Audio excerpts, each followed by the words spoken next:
بسم اللہ الرحمن الرحیم والصلاة والسلام علی رسولہ الکریم وعلی آلہ وصحبہ اجمعین، اما بعد۔ میرے عزیزو طلبہ طالبات، ایک علم ہے مجھے کھانا کیسے کھانا ہے، کپڑا کیسے بنانا ہے، سواری کیسے بنانی ہے، گھر کیسے بنانا ہے، سڑکیں کیسے بنانی ہیں، جہاز کیسے بنانے ہیں، گاڑیاں۔ دو لفظوں میں ضروریات زندگی کا علم۔ اس میں آپ، میں اور جانور، پرندے درندے، سانپ بچھو سب برابر ہیں، ایک جسم۔ بلکہ جانوروں کو ہم سے ایک درجے کی فوقیت حاصل ہے کہ بچہ پیدا ہوتا ہے ماں کے پیٹ سے تو اللہ تعالیٰ کہتا ہے لا تعلمون شیئا، ہم نے تمہیں ماں کے پیٹ سے پیدا کیا، تم کچھ بھی نہیں جانتے تھے۔ انسان کے علاوہ کی مخلوق کو اللہ تعالیٰ کہتا ہے ربنا الذی اعطی کل شیء خلقہ ثم ہدی، رب وہ ہے جو ہر چیز کو پیدا کر کے اسے ہدایت دیتا ہے۔ یہ چونٹی 1 سینٹی میٹر دیکھ سکتی ہے، آپ نے اس کی لائن دیکھی ہے کیسے بناتی ہے، کہاں سے سیکھا اس نے؟ اعطی کل شیء خلقہ ثم ہدی۔ پھر وہ اپنے اندر نیچے گھر کیسے بناتی ہے اور خوراک کیسے اکٹھا کرتی ہے، دانے کو کیسے 4 ٹکڑوں میں توڑ دیتی ہے تاکہ نمی کی وجہ سے اگ نہ پڑے، بارش کی آمد سے پہلے ہی بارش کے آمد کا اسے پتہ چل جاتا ہے، اس کے پاس کون سے سائنسی آلات ہیں۔ یہ میں آپ کو ایک چھوٹی سی مثال دے رہا ہوں کہ انسان کے علاوہ ہر مخلوق انتہائی تعلیم یافتہ ہے۔ آپ شیر کے آگے گھاس رکھو وہ بھوکا مر جائے گا، نہیں کھائے گا۔ بکری کے آگے پلاؤ رکھو، گوشت رکھو، وہ بھوکی مر جائے گی، نہیں کھائے گی، چونکہ ان کے اندر علم ہے کہ گھاس، شیر کہتا ہے میری غذا نہیں، گوشت بکری کہتی ہے میری غذا نہیں۔ یہ ماں کے پیٹ سے وہ علم لے کر پیدا ہوتے ہیں۔ عقاب کو اڑان اور جھپٹنا اور پلٹنا یہ اللہ نے انڈے سے ہی سکھا دیا ہوتا ہے۔ سانپ کے منہ میں زہر ہے، اسے کون بتاتا ہے؟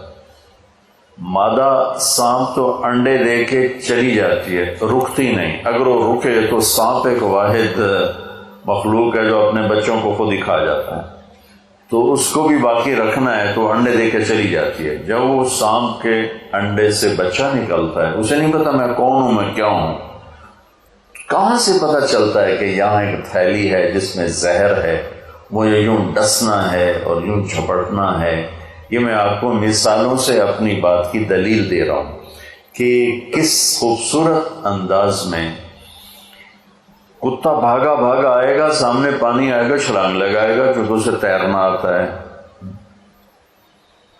ہرن آئے گا بھاگا بھاگا، پانی دے کے چھلانگ لگائے گا، اسے تیرنا آتا ہے۔ ہاتھی آئے گا بھاگا بھاگا، پانی دے کے کھڑا ہو جائے گا، کبھی اندر نہیں چھلانگ، پہلے وہ اپنا پاؤں اندر کرے گا ایسے، کب پیر لگتا ہے کہ نہیں لگتا۔ جب وہ لگ جاتا ہے پھر وہ اگلا قدم رکھ، کیونکہ اسے پتا ہے کہ میں تو بوری دی بوری، میں تو ڈوب جاؤں نا۔ لہذا وہ ایک دم نہیں چھلانگ لگاتا جیسے باقی جانور چھلانگ لگاتے ہیں۔ تو یہ وہ مثالیں ہیں جن سے میں آپ کو بتا رہا ہوں کہ ہمارے علاوہ سب کے پاس علم ہے زندگی گزارنے کا، اور ان کو یہ فضیلت ہے کہ وہ علم پیدائشی طور پر جانتے ہیں اور اپنے علم کے خلاف بالکل نہیں کرتے۔ اب مار کے رکھ دو بکری کو، آپ اسے گوشت نہیں کھلا سکتے، اور اب مار دو گولی شیر کو، آپ اسے گھاس نہیں کھلا سکتے۔ ہم پیدائشی طور پر جاہل ہوتے ہیں، ہمارے سامنے امتحان ہے، ہم 2 علم ہمارے سامنے ہوتے ہیں، ایک غلط علم ہے، ایک صحیح علم ہے۔ ضروریات زندگی میں ایک غلط علم ہے، ایک صحیح علم ہے۔ تو ہم صحیح علم بھی سیکھتے ہیں، غلط علم بھی سیکھتے ہیں، اور صحیح علم سیکھ کر بھی غلط کرتے ہیں۔ میں نے آپ کو مثال دی، بکری اپنے پرہیز پر ایسی قائم ہے کہ مر جائے گی، پرہیز نہیں توڑے گی۔ پی ایچ ڈی ڈاکٹر ہے، شوگر ہو گئی ہے، سامنے برفی تو رکھو، پھر ویکھو کردہ کی وہ اپنے آپ کو کہے گا ادھی گولی ود کھا رہا ہوں۔ ٹھیک، چاہے وہ کوئی M B B S doctor ہے، لیڈی ڈاکٹر ہے، پی ایچ ڈی ڈاکٹر ہے اور لیڈی ڈاکٹر ہے، یہ ہمارے اندر ایک کمی ہے کہ ہم اپنے صحیح علم کے بھی خلاف کرتے ہیں۔ دل کے ڈاکٹر لکھ رہے ہوتے ہیں سگریٹ نہیں پینا، سگریٹ نہیں پینا، آپ اندر بیٹھ کے سوٹا لا رہے ہوں گے۔ یہ انسانی کمزوری ہے۔ تو ایک ہے ضروریات زندگی کا علم، اس میں انسان اور جانور برابر۔ ایک مچھلی ہے ایل، سانپ کی طرح ہوتی، سانپ۔ اس مچھلی کو انڈے دینے کے لیے صرف ایک جگہ 7 سمندر میں ہے، وہ ہے برموڈا، جنوبی امریکہ کی طرف۔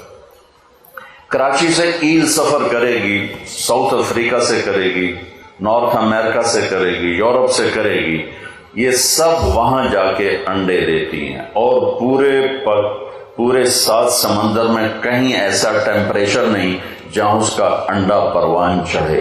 تو اس کو پتہ کون بتاتا ہے کہ تو نے 10,000 کلومیٹر کراچی سے سفر کر کے وہاں پہنچنا ہے؟ کوئی راستے میں سائن بورڈ کوئی نہیں ہے، اور کبھی رات آتی ہے کبھی دن آتا ہے، کبھی رات آتی ہے کبھی دن آتا ہے۔ اس اندھیرے میں چلتے چلتے چلتے این وہاں پہنچتی، انڈے دیتی ہے، اور انڈے دے کے زندہ نہیں رہتی، مر جاتی، اس کے بچے پیدا ہوتے۔ اس بچے کو پتہ نہیں ہے کہ میری ماں کراچی سے آئی تھی یا کیپ ٹاؤن سے آئی تھی۔ اس بچے کو یہ نہیں پتا کہ میری ماں بحیرہ عرب سے آئی تھی یا عدن سے آئی تھی یا صومالیہ کے سمندر سے آئی تھی۔ لیکن جب یہ پروان ہو کر یوں پھیلتے ہیں تو میرے رب کی قسم بچو، آج تک ایسا نہیں ہوا کہ کراچی کی ایل پھٹک کے جدے چلی گئی ہو، اور جدے کی ایل پھٹک کے وہ عدن چلی گئی ہو، اور عدن کی ایل پھٹک کے وہ نارتھ امریکہ چلی گئی ہو، اور نارتھ امریکہ والی راستہ گم کر کے وہ ساؤتھ افریقہ چلی گئی ہو۔ ایسا آج تک نہیں ہوا۔ تو اگر ہمارا کمال بھی یہیں تک رہ جائے کہ جہاز کیسے بنانا ہے، گاڑی کیسے بنانی ہے، گھر کیسے بنانا ہے، کپڑا کیسے بنانا ہے، کھانا کیسے بنانا ہے، تو ہمارے جانور میں کیا فرق ہے؟ ایک علم اس سے اوپر ہے، وہ جانوروں کو، مخلوقات کو وہ بھی حاصل ہے، ہمیں ڈھونڈنا پڑے گا، سیکھنا پڑے گا۔ وہ علم ہے جس پر کامیابی ناکامی کا دار و مدار ہے، وہ علم ہے جس پر جنت اور دوزخ کا دار و مدار ہے، وہ علم ہے جس پر اندر کے چین سکون بے سکونی کا دار۔ آج دنیا کتنے نشوں میں چلی گئی، کتنے ڈوب، جتنے ملک ترقی یافتہ ہیں اتنے زیادہ نشوں میں ڈوبے ہوئے ہیں کہ انہیں اس علم کا پتہ نہیں جہاں سے سکون ملتا ہے۔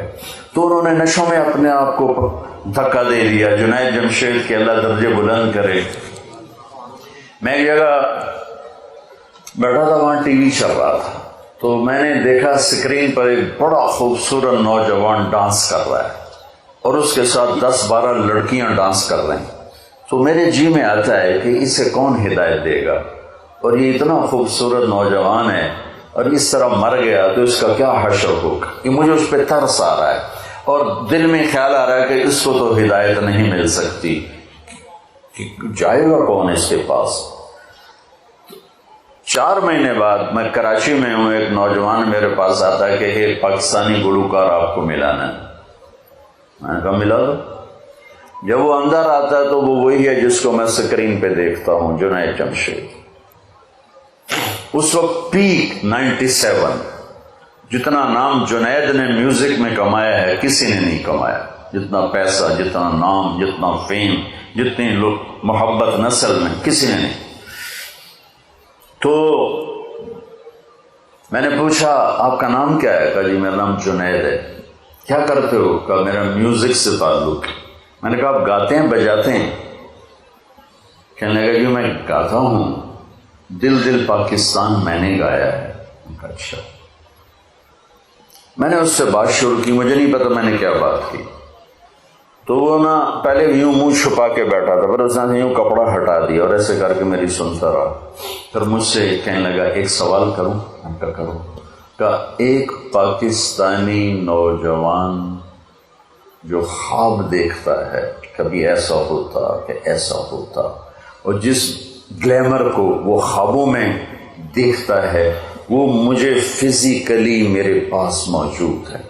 اور میں تو اسے دیکھ چکا تھا اسکرین پر، وہ فزیکلی میرے پاس موجود ہے، لیکن یہاں اندھیرا ہے. سینے پہ ہاتھ رکھ کے کہنے لگا یہاں اندھیرا ہے، اور یہاں کہنے لگا یہ خالی ہے، یہ خالی. ایسا کیوں ہے؟ میری تو ہر خواہش پوری ہے، پھر یہ کیوں ہے؟ یہ اندھیرا کیوں ہے؟ مجھے لگتا ہے میں وہ کشتی ہوں جس کے لیے کوئی ساحل کوئی نہیں. کیا خوبصورت بات اس نے کی. میں نے کہا تو بہت آسان بات. کہنے لگا کیا؟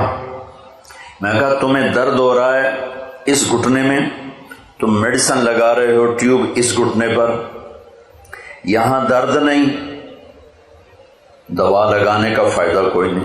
یہاں درد ہے، یہاں دوا جا نہیں رہا، تو تم ٹھیک کیسے ہوگی؟ کہنے لگا میں نہیں سمجھا. میں نے کہا یہ جو خلا ہے تیرے جسم میں نہیں، تیری روح میں ہے.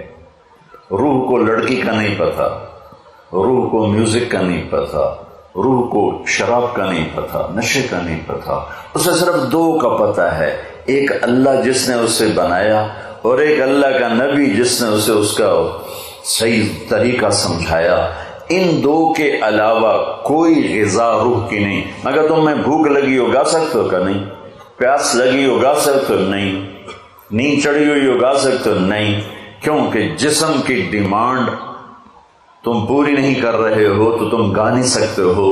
ایسے ہی روح میں ایک فریاد اٹھتی ہے جب اسے آپ اللہ کا تعلق نہیں دیتے، جب آپ نماز نہیں پڑھتے، جب آپ سچ نہیں بولتے، جب آپ حرام سے نہیں بچتے، جب آپ جھوٹ سے نہیں بچتے، جب آپ نافرمانی سے نہیں بچتے، جب آپ نشوں سے نہیں بچتے ہو، تو پھر اس کے اندر ایک فریاد پیدا ہوتی ہے، ایک پکار پیدا ہوتی ہے. وہ فریاد اور پکار وہ ڈپریشن بنتی ہے، وہ اینزائٹی بنتی ہے. وہ بیماری کچھ نہیں ہے، وہ صرف یہ ہے کہ اسے بھوک ہے تم روٹی نہیں کھلا رہے، اسے پیاس ہے تم پانی نہیں. دیکھو میں نے پانی ساتھ رکھا ہوا ہے پینے کے لیے کہ میں نے بیان کر رہا ہوں، مجھے پانی ساتھ پینا ہے.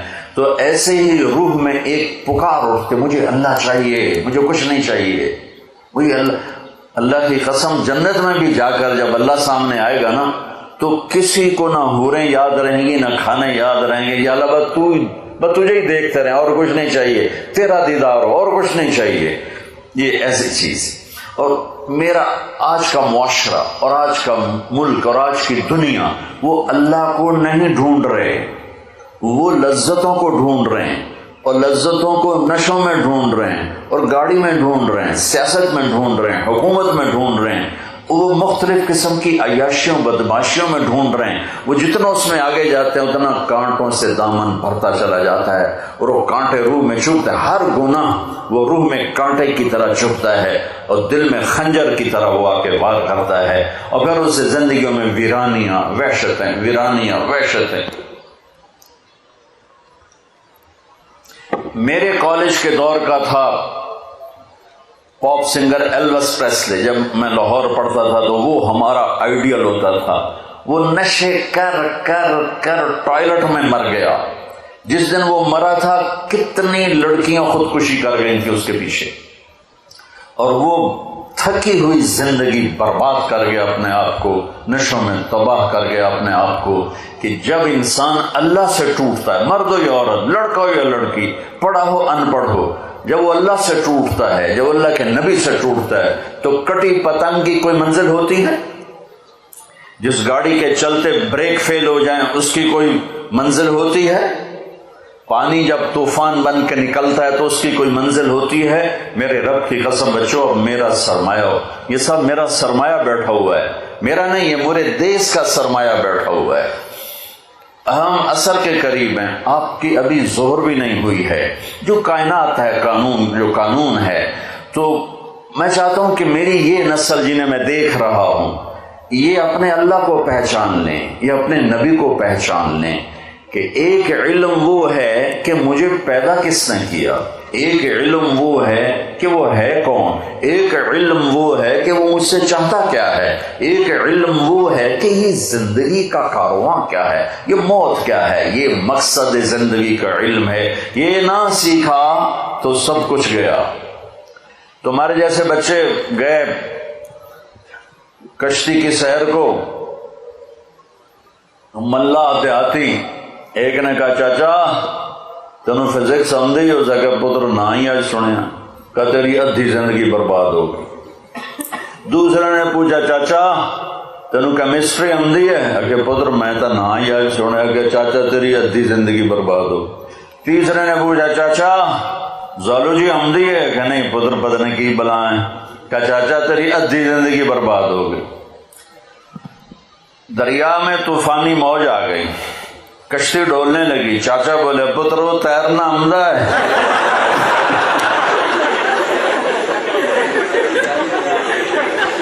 پتر وہ تیرنا آمدہ ہے کہ چاچا کوئی نہیں ہے کہ میری ادھی گئی توڑی ساری گئی۔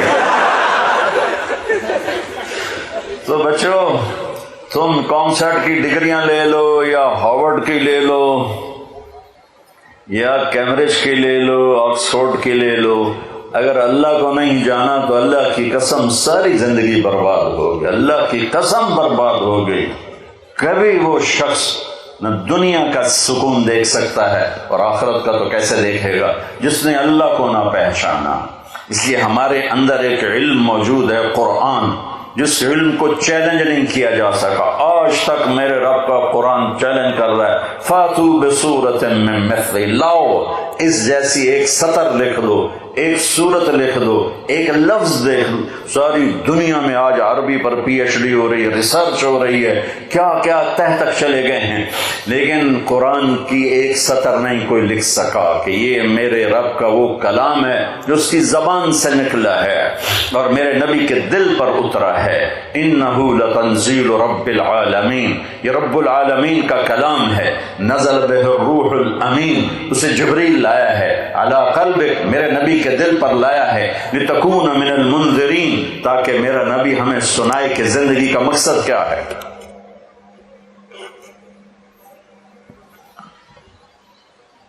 یہ علم بھی بچوں سیکھو۔ کون ہے بنانے والا؟ کس نے آسمان کھڑا؟ یہ کسی نے شامیانہ لگایا ہے، یہ سبزہ، یہ بلڈنگ کسی نے بنائی ہے؟ کون ہے جس نے آسمان کھڑا کر دیا؟ کون ہے جس نے ہواؤں کو چلا دیا؟ کون ہے جس نے سورج کو آگ دے دی، چاند کو ٹھنڈک دے دی، تاروں کو حسن دے دیا، رات کو اندھیرا دیا، دن کو اجالا دیا؟ کون ہے جس نے پانی کو روانی دی، ہوا کو تندی دی، زمین کو ٹھہراؤ دیا، پتھر میں سختی رکھی، موم میں نرمی رکھی، شہد میں مٹھاس رکھی، نمک میں کڑواہٹ رکھی، سانپ کے منہ میں زہر رکھا، مکھی کے منہ میں شہد رکھا، مشک، ہرن کے نافے میں مشک رکھا، گائے کے تھن میں دودھ رکھا، پتے کے اندر سے پھل نکالا، میٹھا بھی ہے، نمکین بھی ہے، کڑوا بھی ہے، ترش بھی ہے، قاشے بھی ہیں، پھانکے بھی ہیں، دانہ بھی ہے، چھلکا بھی ہے، کور بھی ہے، رنگ بھی ہے، روپ بھی ہے، مٹھاس بھی ہے، ذائقہ بھی ہے۔ کون ہے؟ وہ اللہ ہے، اللہ ہے، وہ اللہ ہے کہ اس اللہ الذی رفع السماوات بغیر عمد ترونها، آسمان اللہ نے بنایا، والارض بعد ذلك دحاها، زمین کا فرش بچھایا میرے اللہ نے، والجبال ارساها، پہاڑ گاڑے میرے اللہ نے، اخرج منها ماءها ومرعاها، پانی چارہ نکالا میرے اللہ نے،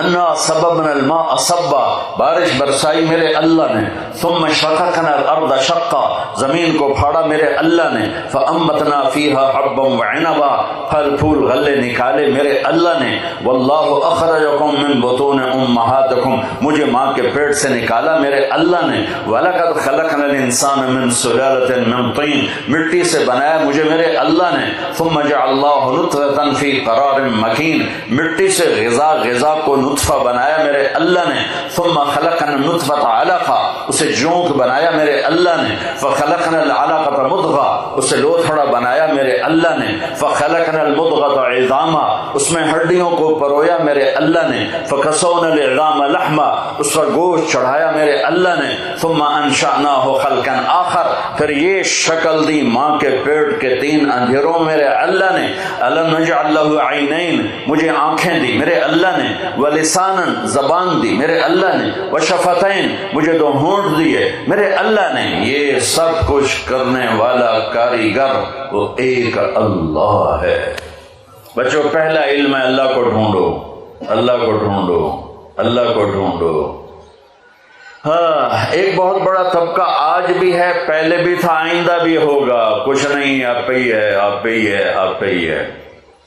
یہ پہلے بھی تھے، آج بھی ہیں، آئندہ بھی رہیں گے۔ شیطان کی طاقت ہے، وہ اپنی طاقت سے اپنی دعوت دیتا ہے، تو ایک بہت بڑا طبقہ ہے۔ لیکن میرے بھائی واللہ، میں قرآن پہلے بیان کر رہا تھا، اب آپ کو اپنے اقبال کے سناؤں۔ اقبال کو بھی پڑھا کرو، پرنتو تمہاری اردو ہی ایسی کمزور ہو گئی۔ حد اونچائی 11 فٹ، ٹھیک ہے؟ تو ہماری میری اپنی بھتیجی وہ ماں سے کہتی، اماں یہ حداونچائی 11 فٹ کیا ہوتا ہے؟ حداونچائی، حد اونچائی 11 فٹ، حداونچائی۔ ان کو اب اقبال کہاں سے سمجھ میں آئے؟ ماں نے ایسا شاعر جنا ہے کہ نہ عربی میں، نہ اردو میں، نہ فارسی میں، نہ انگلش۔ عربی، فارسی، اردو کو تو میں نے پڑھا ہے، انگلش بھی پڑھی اللہ کے فضل سے، وہ اب بھول گیا ہوں۔ تو میرا رب کہتا ہے، امن خلق السماوات والارض وانزل لكم من السماء ماء فانبتنا به حدائق ذات بهجة ما كان لكم ان تنبتوا شجرها اے الہم اللہ، کون ہے جس نے زمین آسمان کو بنایا؟ کون ہے جس نے آسمان سے پانی کو برسایا؟ کون ہے جس نے درخت، پھل پھول غلے اگائے؟ اب بھی کہتے ہو اللہ نہیں؟ سبحان اللہ، اب بھی کہتے ہو اللہ کے علاوہ یہ نیچر ہے، نیچر۔ امن جعل الارض قرارا، کس نے زمین کو قرار بنایا؟ وجعل خلالها انہارا، کس نے دریا بہائے؟ وجعل بین البحرین حاجزا، میٹھے کڑوے کو کس نے جدا جدا کیا؟ الہم اللہ، اب بھی کہتے ہو اللہ نہیں ہے۔ اس کو میرا شاعر کہتا ہے، میں اقبال کو ہمیشہ میرا شاعر کہتا ہوں۔ میرا شاعر کہتا ہے، ہیچ چیزیں خود بخود چیزیں نشد، ہیچ آہن خنجرے تیغے نشد، ہیچ حلوائی نشد استاذ کار، تا غلام شکر ریزے نشد، مولوی ہرگز نشد مولا روم، تا غلام شمس تبریزے نشد۔ کہ دنیا میں کوئی چیز خود بخود چیز نہیں بنتی، ایسا نہیں ہو سکتا کہ لوہا پڑے پڑے 1 کروڑ سال کے بعد اچانک تلوار میں تبدیل ہو جائے، ایسا کبھی نہیں ہوتا، ایسا کبھی نہیں ہوتا۔ کوئی ماں کے پیٹ سے حلوائی نہیں بنتا، حلوائی کی دکان پہ بیٹھ کے حلوائی بنتا ہے۔ مولانا روم ایک بہت بڑا نام ہے، یہ فلسفی تھے، فلسفے کے بڑے ماہر تھے، اور فلسفہ تکبر پیدا کرتا ہے جو کہ اللہ سے ہٹا دیتا ہے۔ تو ان کے علم کا غلغلہ تھا، پھر وہ ان کا رخ بدلا، شمس تبریز ان کی زندگی میں داخل ہوئے، ایک اللہ کے ولی، ایک صوفیاء کے بڑے سردار، دونوں پیر مرید ایک ہی جگہ ہیں۔ پونیا میں گیا تھا، دونوں کے مزار پر اسپیشل حاضری دینے گیا تھا۔ تو ان کے فلسفے کی دھوم تھی، اور ان کا درس ایسے تھا جیسے آپ بچے بیٹھے ہوئے ایسے، اور سامنے کتابوں کا ڈھیر ہوتا تھا، مسجد کا حوض صاف تھا، اور وہ درس دے رہے ہیں۔ اتنے میں شمس تبریز آتے ہیں، دیہاتی پگڑی، ننگے پاؤں، دیہاتی چولا، تو بڑے بھول پن سے امام مولانا روم سے پوچھتے ہیں، این چیز یہ کیا ہے؟ کتابیں پڑھیں، یہ کیا ہے؟ تو انہوں نے یوں دیکھا، جاہل، ان پڑھ، کہیں آس کہ تو نمی دانی، ارے بھائی یہ وہ ہے جو تو نہیں جانتا۔ وہ ایک دم آگے بڑھے اور کتابیں ایسے طریقے سے ان کو یوں دھکا دیا، ساری کتابیں پانی میں جا گریں۔ وہ تیرا بیڑا تر جاؤ نا مرادہ مروا گتی ہے میں، اب کوئی پریس تو ہے نہیں کہ نکلوا، میرے ہاتھ کی لکھی کتابیں تو نے برباد کر دیں۔ وہ پہلے ان کی گالیاں سنتے رہے، پھر ایک دم پانی میں چھلانگ لگائی اور یوں کتاب نکالیں خشک باہر رکھ دیں، پھر نکالیں اور خشک باہر رکھ دیں، پھر نکالیں اور خشک، ساری کتابیں ایک پانی کے قطرے نے مس نہیں کیا، چھوا نہیں، خشک گرد اڑ رہی تھی، اور سامنے رکھ دی تو مولانا روم کہنے لگے یہ چیز یہ کیا ہے؟ کہیں آس کہ تو نمیدانی، یہ وہ ہے جو تو نہیں جانتا۔ پھر مولوی روم مولانا روم بنے، پھر آج ان کی مثنوی مولانا روم وہ علم ہے جو آج تک کوئی ایسا لکھ نہیں سکا، تزکیے پر، تصوف پر۔ میرے عزیزوں، میرے بچوں بچیوں، اللہ کو پہچانو، اللہ کو پہچانو، اللہ کو پہچانو۔ میرا بنانے والا اللہ ہے، مجھ سے کیا چاہتا ہے؟ یہ موت کیوں دیتا ہے؟ یہ موت کے بعد کیا ہوتا ہے؟ اللہ کی قسم آپ اس علم سے، ابھی مر گیا بیچارہ اسٹیفن ہاکنگ، جو اس نتیجے پر پہنچا جو پہلے نیوٹن نے کہا تھا کہ 4 فورسز اس کائنات کو کنٹرول کرتی ہیں، پھر عبدالسلام ہمارا پاکستانی اور 2 امریکن تھے، انہوں نے اس کو غلط کر کے ثابت کیا کہ 3 فورسز کنٹرول کرتی ہیں۔ اسٹیفن ہاکنگ نے یہ ثابت کیا کہ صرف ایک فورس اس کو کنٹرول کر رہی ہے کائنات کو۔ تو اسے پوچھا گیا کیا وہ گاڈ ہے؟ کہ نہیں، کیونکہ وہ صرف اپنی عقل پہ کھڑا تھا، اسے قرآن کا پتہ نہیں تھا، اسے نبوت کا پتہ نہیں تھا، تو اسی میں گم ہو کے بیچارہ مر گیا کہ نہیں، پھر سائنس کی ترقی رک جائے گی، اگر گاڈ کا تصور ہے تو پھر سائنس رک جائے گی۔ تو یہ انسانی عقل بس اتنا ہی سوچ سکتی ہے، اس سے آگے انسانی عقل کی نہ کوئی پہنچ ہے نہ پرواز ہے، وہ اتنا ہی ہے جتنا اس نے بتایا۔ میرے نبی کا علم وہاں سے شروع ہوتا ہے جہاں سے کائنات کا علم ختم ہو جاتا ہے، کیونکہ علم آتا ہے دیکھنے سے، علم آتا ہے سننے سے، علم آتا ہے پڑھنے سے۔ دیکھا نا، تو تم ایک کتاب پڑھو تو دوسری نہیں پڑھ سکتے ہو، 2 کتابیں اکٹھی رکھ کے نہیں پڑھ سکتے ہو، آگے دیکھو پیچھے نہیں دیکھ سکتے ہو، ادھر دیکھا یہ نہیں نظر آ رہی، انہیں دیکھا تم نہیں نظر آ رہے۔ میرے نبی کی نظر کیسی تھی، آنکھ کیسی تھی؟ اللہ اکبر، نماز پڑھائی، سلام پھیرا، کہ کیوں میرے رکوع سے پہلے رکوع کرتے ہو، کیوں میرے سجدے سے پہلے سجدہ کرتے ہو؟ جیسے میں آگے دیکھتا ہوں ایسے ہی پیچھے دیکھتا ہوں۔ میرے نبی ضرور آگے نہیں۔ اور ایک دم چھوٹی جی گل ہے، آپ نماز پڑھا رہے ہیں، مصلی پر کھڑے ہوئے، تو آپ نے چلنا شروع کیا، مصلی پہ چلنا شروع کیا اور دیوار کے ساتھ جا کے کھڑے ہو گئے۔ محراب ہماری مسجد ہے نا، محراب ہوتا ہے، اور مینار، یہ میرے نبی کے دور میں نہیں تھا، صحابہ کے دور میں نہیں تھا۔ عمر بن عبدالعزیز پہلی ہستی ہیں جنہوں نے محراب بنوایا اور مینار بنوایا، اور اب کھڑے ہو کے نماز پڑھا رہے ہیں، دیوار کے ساتھ لگ گئے، پھر یوں پیچھے آنا شروع ہوئے اور مصلی کے کنارے پر کھڑے ہو گئے۔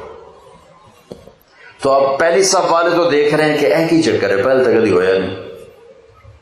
سلام پھیرا تو انہوں نے کہا یا رسول اللہ، یہ آپ کیا کر رہے تھے؟ ہم نے تو پہلے کبھی آپ کو ایسا کرتے دیکھا نہیں۔ تو میں جب یہاں اوپر دیکھتا ہوں تو میرا گوتا اے یا جانتا پتہ نہیں ہوتے کی ہے، ٹھیک۔ اس چھوٹے سے پردے نے میری آنکھوں کو روک دیا ہے، آگے دیکھنا چاہتا ہوں تو لٹکا ہوا پردہ اس نے میری آنکھوں کو روک دیا ہے۔ میرے نبی نے فرمایا میں نماز پڑھ رہا تھا تو مجھے جنت نظر آئی۔ جنت کہاں پر ہے؟ 7ویں آسمان پر، 7ویں آسمان پر۔ اور یہ کائنات کتنی بڑی ہے، آج کی اسٹرانومی اس کو کتنا کچھ کھول چکی ہے۔ آپ کہا مجھے جنت نظر آئی، میں نے آگے بڑھنا شروع کیا، آگے گیا تو جنت کے پھل جھکے ہوئے باہر ایسے لٹکے ہوئے نظر آ رہے تھے، انگوروں کے گچھے، تو میں ان کے قریب ہو گیا۔ ایک بدو نے پوچھا یا رسول اللہ وہ انگور کا گچھا ہے کتنا بڑا؟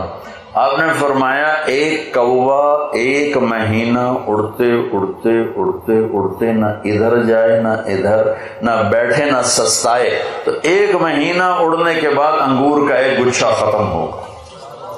وہ کہنے لگا یا رسول اللہ تو ایک دانہ کتنا بڑا ہوگا؟ آپ نے کہا تیرے ابا نے کبھی چھترا ذبح کر کے کھال اتار کے ڈول بنایا؟ تیری ماں کو کہا ہو ڈول بنا؟ کہا جی ہاں۔ کہا جتنا بڑا وہ ڈول ہوگا اتنا بڑا ایک دانہ ہوگا۔ وہ بڑی سادے میں کہنے لگا یا رسول اللہ وہ تو مینو تو میری بیوی نو تو ہکو ہی کافی ہو جائے۔ آپ نے کہا بیوی کا فکر نہ کر، تیری ساری جنت نو کافی ہو جائے گا، تیرے سارے خاندان کو کافی ہو جائے گا۔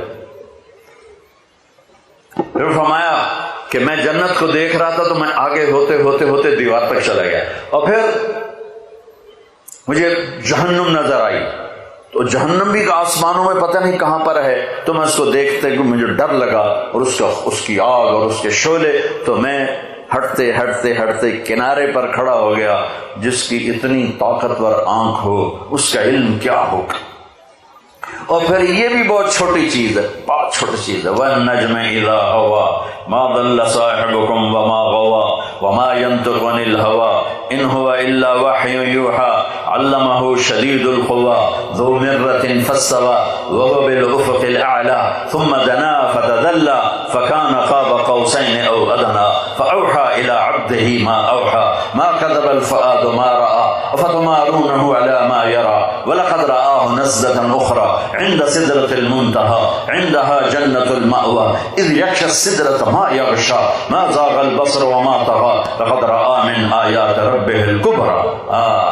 میرا رب قسمیں اٹھا رہا ہے کہ میں نے اپنے حبیب کو بلایا، اٹھایا، پہلا آسمان سکڑ دیا، دوسرا، تیسرا، چوتھا، پانچ، چھٹا، ساتواں آسمان سکڑ دیے، اور یہ عجب دنیا کا واقعہ ہے میرے نبی کا معراج کہ ساتواں آسمان کے اوپر سدرۃ المنتہا پہ جبریل بول پڑے، یا رسول اللہ بس اتنا بھی اوپر گیا تو جل جاؤں گا، پاسپورٹ بھی کوئی نہیں، ویزا بھی کوئی نہیں، آپ جانے، آپ کا رب جانے۔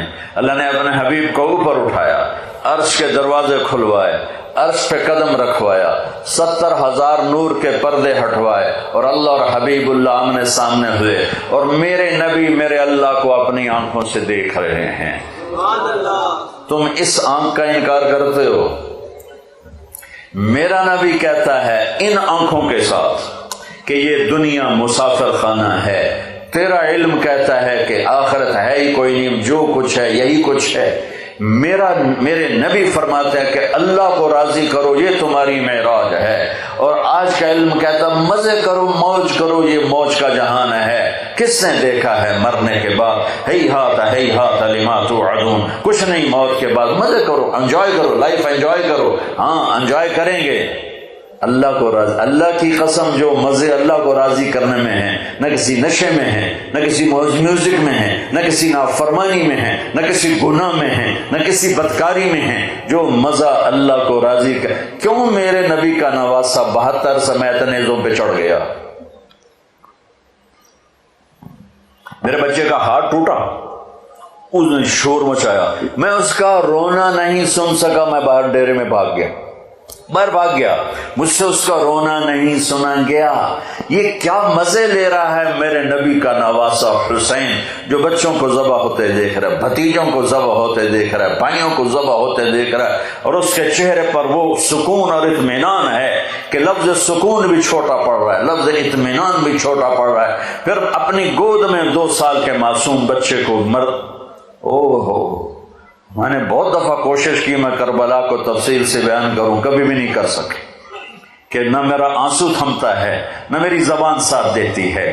کیا مزہ تھا! تم مزہ ڈانس میں دیکھ رہے ہو، میوزک میں دیکھ رہے ہو، اللہ کی قسم جتنا اس میں جاؤ گے اتنا ذلیل ہوگے، اتنا تمہارے دل کی دنیا ویران ہو جائے گی، برباد ہو جائے گی، تم نشوں کا شکار ہو جاؤ گے، لیکن تمہیں نہ یہ دنیا ملے گی نہ وہ دنیا ملے گی۔ آؤ میں تمہیں دکھاؤں نبی کے نواسے کی شان، کہ اور میں بچوں کو ذبح ہوتے دیکھتا ہے کہ الحق جا اپنے باپ دادا سے مل، جا اپنے جد امجد سے مل، جا اپنے نبی پاک صلی اللہ علیہ وسلم کے گلے لگ۔ آخر میں 2 سال کے معصوم بچے کو بلوایا کہ اس کو تو یہ وحشی چھوڑ دیں گے، کہ اکیلے رہ گئے، عبداللہ بن حسین باقی ہیں، وہ 2 سال کے تھے، ان کو پیار کیا، گلے لگا کر یہاں بٹھایا، یہاں۔ ان ظالموں نے ان کو بھی نہ چھوڑا، ابن الموکل نے تیر مارا، یہاں لگا اور گردن کے پار ہو گیا، گلے کے پار ہو گیا اور گردن ڈھلک گئی، بچہ آہ بھی نہ کر سکا۔ یہاں میرے نبی کے نواسے کہ قربان جاؤں، خون دونوں ہاتھوں میں لے لیا، ایسے بھر گئی لب پر، یوں اچھال کر کہا یا اللہ تو راضی ہے تو بس موج ہی موج، ليتك تحلو والأيام مريضة وليتك ترضى والأنام غضاب وليت الذي بيني وبينك عامر وبيني وبين العالمين خراب وليت الشراب من ودادك صافيا والشرب من ماء المعين سراب فإذا صح منك الضد فالكل هين وكل الذي فوق التراب التراب. میرے بچوں، اللہ کو راضی کرنا زندگی کی منزل بناؤ، پھر ڈاکٹر بنو، انجینئر بنو، سائنسدان بنو، پھر تاجر بنو، پھر تم شاہ سوار بنو، جو مرضی بنو. اگر اللہ کو پا لیا تو اللہ کی قسم سب کچھ پا لیا. یزید نے سب کچھ پایا، اللہ کو کھو دیا، آج تک لعنت برس رہی ہے.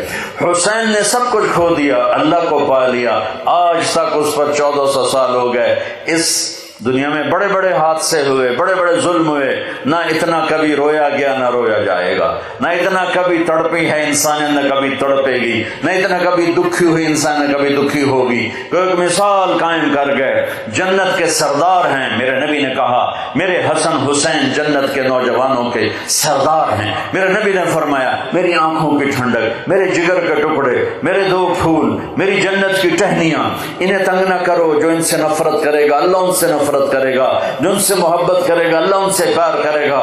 میرے نبی نے نماز کا سجدہ لمبا کر دیا. صحابہ پریشان ہو گئے کہ آپ فوت ہو گئے، نماز میں فوت ہو گئے. پہلی صف کے صحابہ نے ذرا سر اٹھا کے دیکھا تو دونوں بھائی اپنے نانا کی کمر پہ سوار بیٹھے اور کھیل رہے تھے، کمر پہ کھیل رہے تھے، اور میرے نبی نے سجدہ لمبا کر دیا. ایک صحابی نے آگے بڑھ کے ہاتھ آگے کیا اتارنے کے لیے. میرے نبی نے یہاں سے دیکھا ایک ہاتھ آ رہا ہے، تو آپ سجدے میں یوں تھے نا، تو آپ نے یوں کیا. مت کہو. وہ جب تک کھیلتے رہے میرے نبی سجدے میں پڑے رہے. جب اترے تو پھر آپ نے سجدے سے سر اٹھایا. نماز ختم فرما کے دونوں بچوں کو گود میں لے کر فرمایا میرے ماں باپ ان پر قربان، انہیں تکلیف نہ دیا کرو، کیونکہ آپ کو پتا تھا کہ بہت بڑی تکلیف سے گزرنے والے ہیں. ایک کا سر کٹ جائے گا، ایک زہر میں تڑپ کے جان دے دے گا.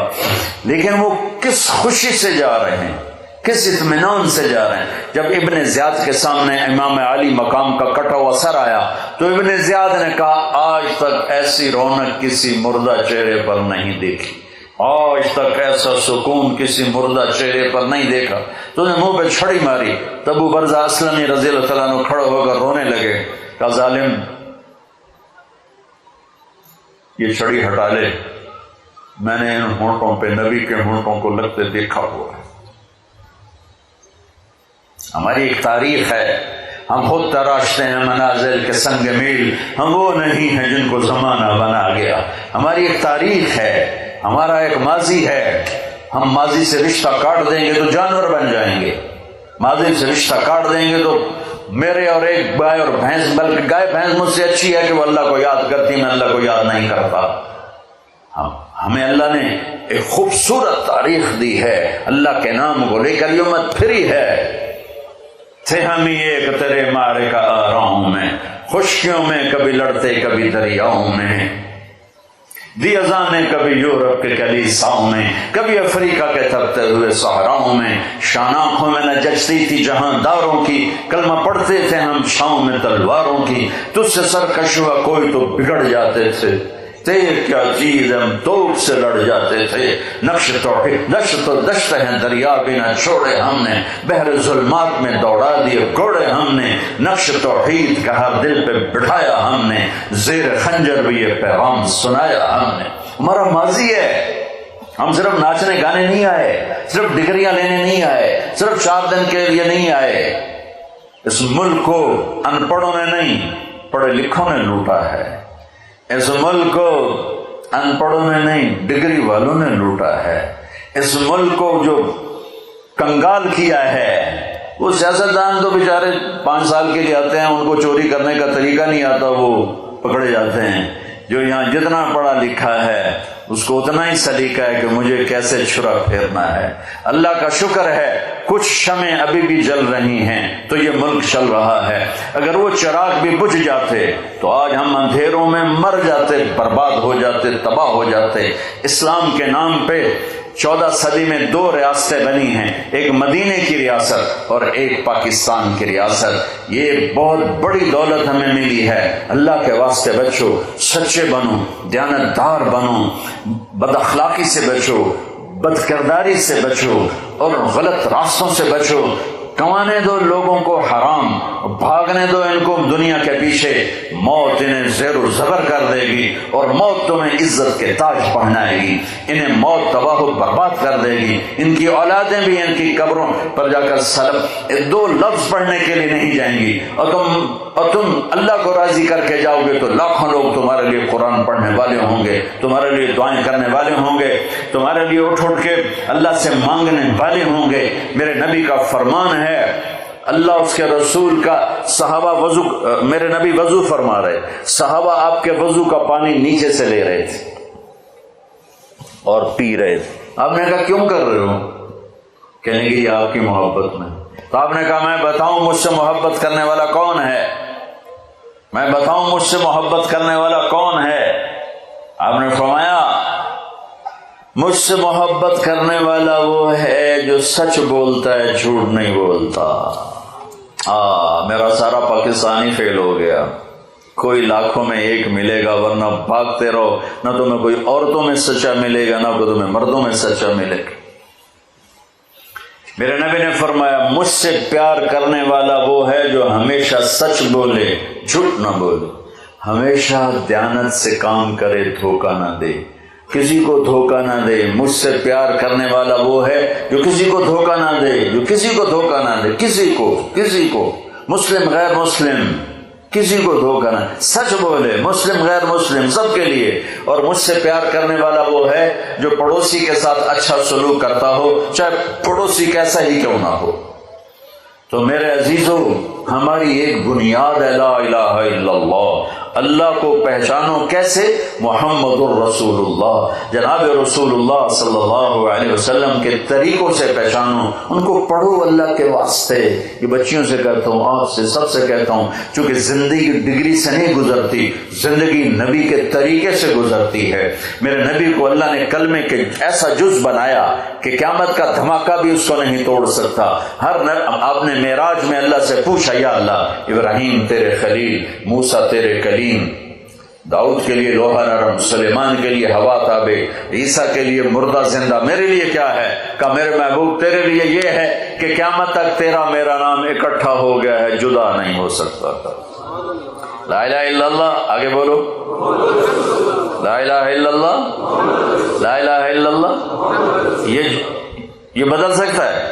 آج آپ کا ایک پرنسپل ہے، ایک ریکٹر ہے، ایک وائس چانسلر ہے، چوتھے 5ویں سال کوئی اور آیا ہوگا تو نیم پلیٹ تبدیل ہو جائے گی، پھر وہ جائے گا نیم پلیٹ تبدیل ہو جائے گی۔ یہی کچھ پچھلے نبیوں کے، لا الہ الا اللہ نیم پلیٹ آئی، آدم صفی اللہ، لا الہ الا اللہ نوح نجی اللہ، لا الہ الا اللہ موسیٰ کلیم اللہ، لا الہ الا اللہ ابراہیم خلیل اللہ، یہ لا الہ الا اللہ عیسیٰ روح اللہ، نیم پلیٹ ادھر گئی، نیم پلیٹ ادھر گئی، نیم پلیٹ ادھر گئی، اب آئے لا الہ الا اللہ محمد رسول اللہ۔ قیامت کائنات کو توڑے گی، اس جوڑ کو نہیں توڑ سکتی ہے۔ لہذا جس علم میں جاتے ہو جاؤ، اور اس دن ہم سر اٹھا کے عزت سے چل سکیں گے جب ایک طرف ہمارا اللہ اس کے رسول سے تعلق ہو، دوسری طرف ہماری ڈگری یہاں بنتی ہو، ہمیں باہر ملکوں میں جا کے نہ ڈگری لینی پڑے۔ ہم علم کسی کی وراثت نہیں، ان قوموں نے جان ماری، اپنا اب بھی کھپا رہے ہیں تو وہ علم کی پرواز میں ہیں۔ ہمارے ادارے صرف کاروبار کر رہے ہیں معافی کے ساتھ، ہمارے تعلیمی ادارے صرف کاروباری ہیں، اور تم صرف ڈگری والے ہو۔ بٹ ڈگری لب جاوے، تنخواہ بھی لکھ تو اتنے ہی شروع ہو گئے۔ تمہیں بھی پڑھنے کا شوق نہیں، انہیں دینے کا شوق نہیں، تمہیں لینے کا شوق نہیں ہے۔ تو کوئی بھی قوم اپنا سر اٹھا کے نہیں کھڑی ہو سکتی جب تک اپنے علم میں خود کفیل نہ ہو۔ جس روٹی میں خود کفیل نہ ہو سر نہیں اٹھا سکتے، علم میں خود کفیل نہ ہو سر نہیں اٹھا سکتے۔ اللہ کی قسم، تمہیں تو اللہ براہ راست دے گا جب تم اللہ اس کے رسول کی اطاعت کرتے ہوئے اپنے علم میں لگے، تمہیں براہ راست اللہ کا علم تمہاری رہنمائی راہبری کرے گا۔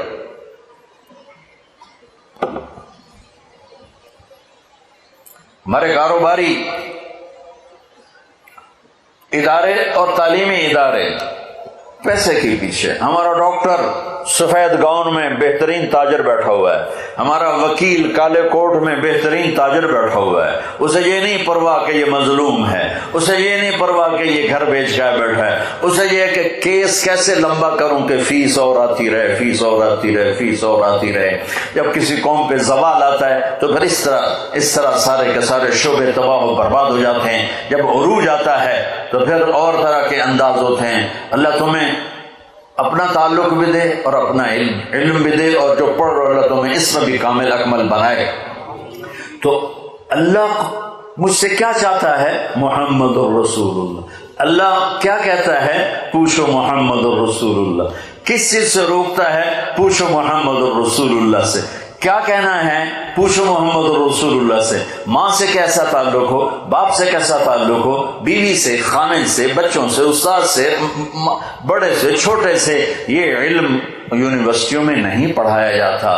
میں ایک انسان بنوں، یہ علم صرف میرے نبی کے دروازے سے ملتا ہے، میرے نبی کے در سے ملتا ہے، جن کو اللہ نے علم کی انتہا دے دی کہ اپنا آپ ہی دکھا دیا، باقی علم تو پیچھے رہ گئے، اللہ نے اپنا آپ ہی ظاہر فرما دیا، اپنا آپ ہی دکھا دیا۔ تو پیچھے چاند کے 2 ٹکڑے کر دیے، بڑی چھوٹی بات ہے، اور پتھروں سے پانی نکل آیا، انگلیوں سے پانی نکل آیا، یہ بڑی چھوٹی بات ہے۔ زمین سکڑ گئی، سمٹ گئی، معراج پہ چلے گئے، ہاں، اور اپنے اللہ کو دیکھو، سبحان اللہ سبحان اللہ، پھر وہاں سے علم لے کر آئے۔ یہ ہے میرے نبی کی عالی پرواز، شاندار پرواز، کہ آپ جو بولتے ہیں سچ بولتے ہیں، جو فرماتے ہیں سچ فرماتے ہیں۔ میرا نبی فرما رہا ہے جھوٹ ذلت ہے اور سچائی عزت ہے۔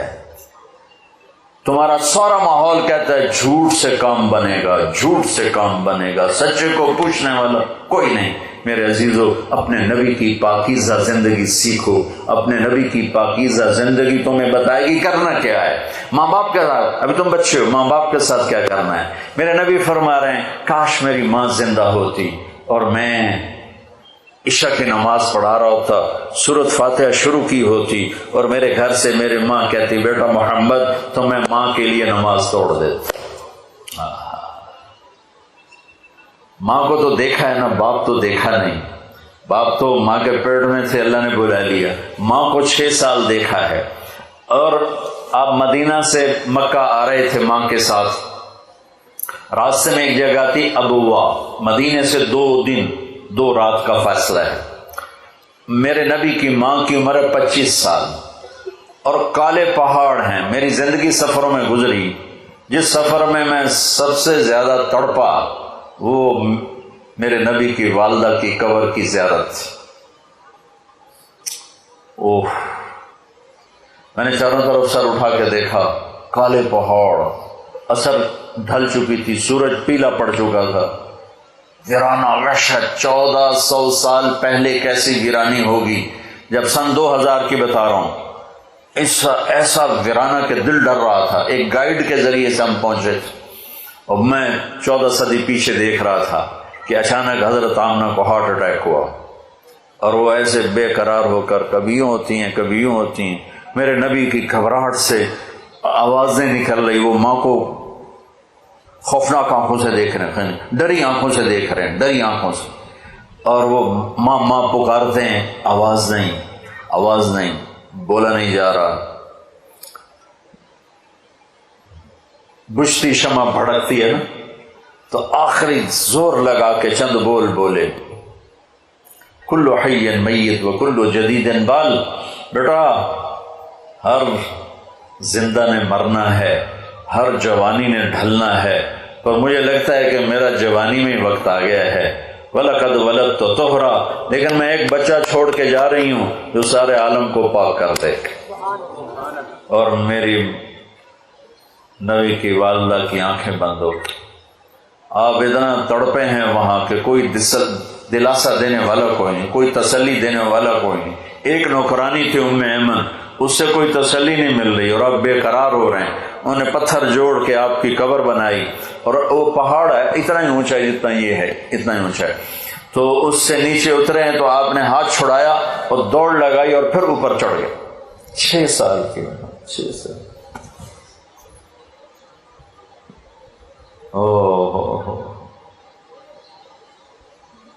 ام ایمن پیچھے کہیں دوڑ کے،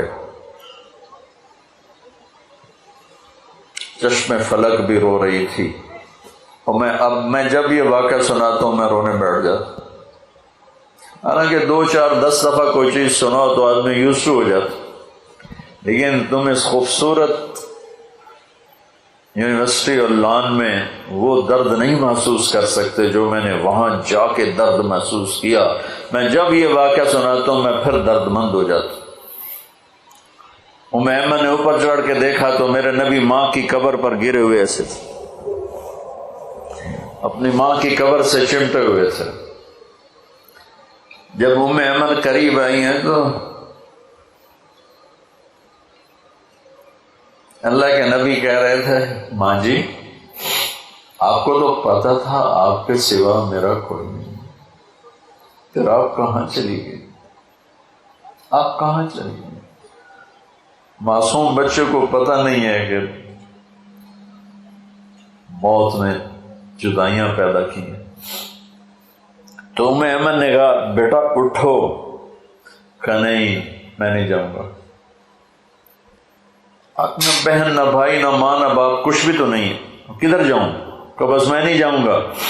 ام ایمن نے کھینچا زبردستی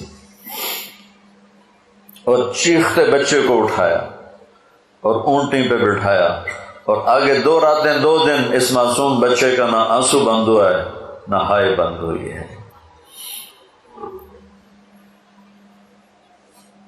57 سال کے بعد آپ حج کے لیے نکلے. آپ کی عمر 63 سال تھی.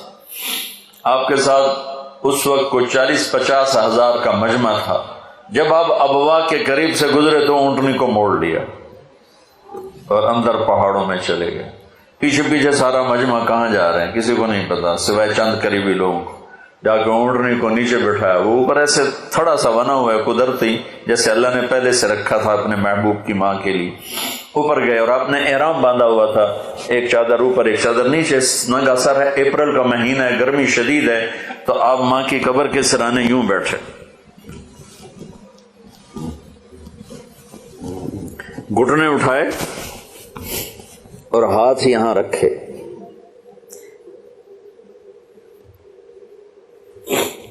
یہ وہ پوزیشن ہے جب زیادہ رونا ہو تو یوں کر کے بیٹھا جاتا، اور سر گھٹنوں میں دیا ایسے یوں، اور پھر رونا شروع کیا. پھر اتنا روئے کہ داڑھی سے بھی آنسو ٹپک رہے تھے، اور سینہ بھی سارا تر ہو گیا تھا احرام میں، اور کئی گھنٹے بیٹھ کے روتے رہے. 7ویں دن بندہ دکھ بھول جاتا ہے. 7ویں دن رونا بھی چاہو تو آنسو نہیں نکلتا ہے. 57 سال کے بعد اللہ کا بھی دیدار ہو چکا ہے، جنت کو بھی دیکھ لیا ہے، جہنم کو بھی دیکھ لیا ہے، ختم نبوت کا تاج بھی سر پہ ہے. حبیب اللہ، حبیب محمد اور احمد اور ماہی اور حاشر اور عاقب اور فاتح اور خاتم، ابو القاسم، طه، یاسین، مزمل، مدثر، مبشر، نذیر، داعی اللہ، سراج منیر، عزیز، حریص، رؤوف، رحیم، رحمت للعالمین، محمد بن عبداللہ بن عبد المطلب بن ہاشم بن عبد مناف بن قصی بن کلاب بن مرہ بن کعب بن لوی بن غالب بن فہر بن مالک بن نضر بن کنانہ بن خزیمہ بن مدرکہ بن الیاس بن مدر بن نزار بن معد بن عدنان بن اول بن حمیسہ بن سلامان بن عوس بن بوز بن کموال بن ابی بن عوام بن ناشد بن حزا بن بلداس بن یدلاف بن طابق بن جانم بن ناحش بن ماخی بن عیفی بن عبخر بن عبید بن الدعاء بن حمدان بن سنبر بن یثربی بن یحزن بن یلحن بن ارعوہ بن عیدی بن زیشان بن عیسر بن اخناد بن ایہام بن مقصر بن ناحد بن زارع بن سمی بن مزی بن عوض بن عرام بن قیدار بن اسماعیل بن ابراہیم بن آدر بن سروج بن رعوب بن فائد بن عابر بن ارفخشاد بن سام بن نوح بن لامک بن متوشال بن ادریس بن یرد بن ملحل بن خینان بن آنوش بن شیس وبن آدم علیہ السلام.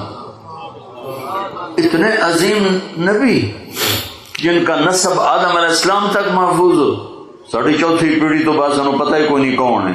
میں اپنے نبی کی 80 پیڑھیاں یاد کیے ہوئے ہیں کہ میں چاہتا ہوں میں اللہ کے نبی کا مراسی بن کے اٹھایا جاؤں. ہر بیان میں ذکر کرتا ہوں کہ ہمارے پنجاب کا کلچر ہے، لوکل زمیندار میری فیملی ہے، کہ ہمارے مراسی ہوتے ہیں جو 8-8 10-10 پشتوں تک کے نام یاد کر کے جھوٹی تعریفیں کر کے پیسے بھی لے جاتے ہیں، سال کے گندم بھی لے جاتے ہیں اور بہت سے نفع اٹھاتے ہیں. میں نے اللہ کے نبی کی پیڑھی یاد کی کہ میں اس کی قبر پہ بھی جا کے سناتا ہوں اور ساری دنیا کو سناتے سناتے مر جاؤں گا کہ میں کہوں یا اللہ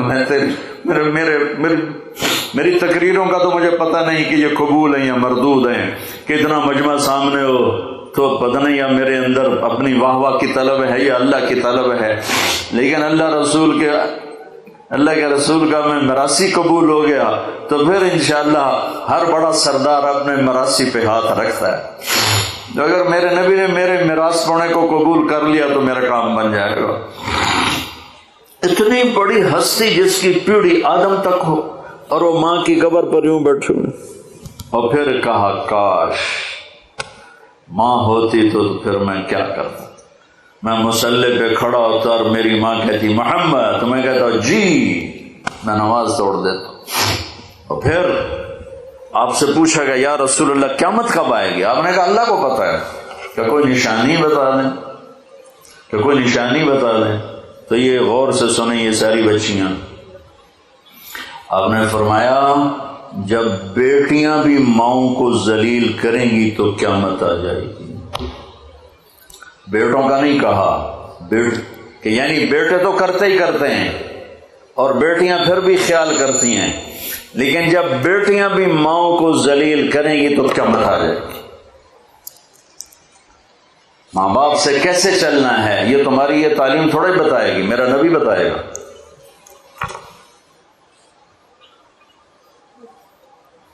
بہن بھائیوں کے ساتھ کیسے چلنا ہے یہ تعلیم تھوڑے بتائے، یہ تو میرا نبی بتائے گا. میرے نبی کے در سے یہ خزانہ ملتا ہے کہ آپ ایک اچھے انسان نظر آؤ. یہ خزانہ در مصطفیٰ سے ملتا ہے اور کہیں سے نہیں ملتا. عرب میں بیٹیوں کو زندہ دفن کیا جاتا تھا. میرے نبی نے فرمایا جس کو اللہ نے 3 بیٹیاں دیں اس نے ان کو ڈولی میں بٹھایا تو جنت میں یوں ہو جائے گا. سبحان، یعنی یہ میں ہوں اور یہ میرا امتی، 3 بیٹیاں. اللہ ایک صحابی کا بھلا کرے، کہنے کہ یا رسول اللہ جو 3 نہ ہو 2 ہوں. کا کوئی نہیں، جو 2 کو ڈولی بٹھائے گا وہ بھی ایسے ہی ہوگا. ایک کا اللہ بھلا کرے، کہنے کہ یا رسول اللہ 1 ہی ہو، اگاں کام میں کوئی نہ ہوئے. پھر آپ نے کہا جو 1 کو ڈولی میں بٹھائے گا وہ بھی جنت میں یوں ہو جائے. 10 بیٹوں کی شادی کرو، 10 بیٹوں کی شادی کرو، 10 بیٹوں کی شادی کرو، اجر ہے، جنت کا وعدہ کوئی نہیں. 1 بیٹی کو ڈولی میں بٹھا دو تو میرا نبی کہتا ہے جنت نہیں، یوں ہو جائے گا، یوں ہو جائے گا. یہ زندگی کون سکھائے گا؟ میرا نبی سکھائے، میرے نبی سکھائیں. ہمارے تو پورے ملک میں بیٹیوں کے لیے وراثت میں کوئی حصہ نہیں، سب کچھ بھائی کھا جاتے ہیں. اور ہمارے زمینداروں میں بڑا ظلم ہے، نوکرانیوں سے جلی انگوٹھے لگوا کے زمین پہ قبضہ. اور وہ بہنیں بھی اتنی صبر والی ہیں، وہ چپ کر کے سہ جاتی ہیں، ایک لفظ نہیں بولتی. کبھی کبھی کہیں کوئی آواز سننے کو ملتی ہے کہ کوئی کیس کوس کروا لیے، ورنہ وہ بیچاری صبر سے کڑوا گھونٹ پی کے چلی جاتی ہیں. میرے نبی نے بیٹیوں کی وراثت رکھی، میرے رب نے بیٹیوں کی وراثت رکھی.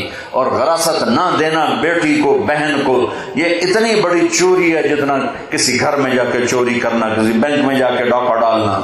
میں نے جن استاد محترم سے قرآن پڑھا، تفسیر پڑھی،